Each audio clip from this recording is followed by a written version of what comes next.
अभिनय क्षेत्र, दुरून साजरे दिसणारे डोंगर आणि ह्या क्षेत्राबद्दलचं अट्रॅक्शन हे अनंत लोकांच्या मनात कायमस्वरूपी असतं. बऱ्याच जणांच्या इच्छा असतात ह्या क्षेत्रात काहीतरी करायच्या, पण नाही करता येत. अनेक कारणं असतात.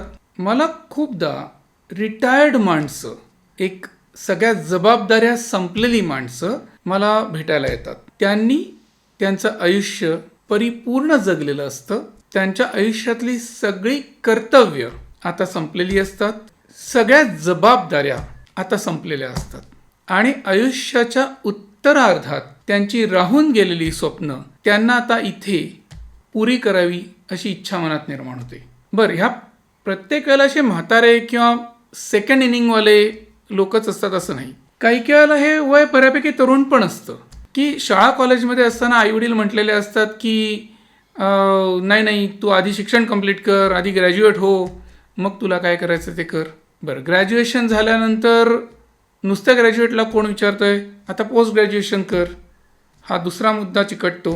बरं, पोस्ट ग्रॅज्युएशन झाल्यानंतर तिसरा मुद्दा येतो, एवढं शिक्षण घेतलंयस ते वाया कशाला घालवतो, आता बघ ना छान जॉब मिळू शकतं तुला.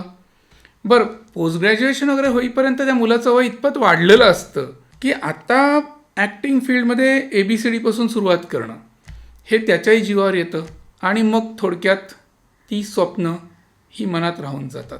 ह्या मीडियामध्ये सहसा दोनच कॅटेगरीज असतात. एक म्हणजे स्ट्रगलर, नाही तर दुसरं म्हणजे एस्टॅब्लिश्ड. तुम्ही जर एस्टॅब्लिश्ड नसाल तर तुम्ही डायरेक्ट स्ट्रगलर असता, मध्ये काही नसतं. सो 19-20 वर्षाचा मुलगा जो असतो, 19-20 वर्षांचा मुलगा जो कॉलेजमध्ये असताना त्याची लेवल आणि 70ला पोचलेल्या त्या माणसाची लेवल किंवा 30ला उत्तम पॅकेज घेणाऱ्या, जॉब सांभाळून हे करू इच्छिणाऱ्या मुलाची लेवल ही साधारणतः एकाच लेवलची असते.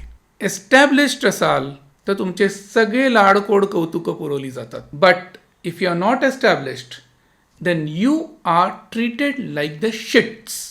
इथल्या त्या वागण्याचा अतिशय त्रास या लोकांना व्हायला सुरुवात होते आणि मग त्यांच्या वेदना जास्त वाढतात की ह्या मीडियात येण्याकरता मी इतके वर्ष झगडत होतो किंवा माझं मन तडफडत होतं, इथे येण्याकरता इथे असं वागणूक मिळते मला.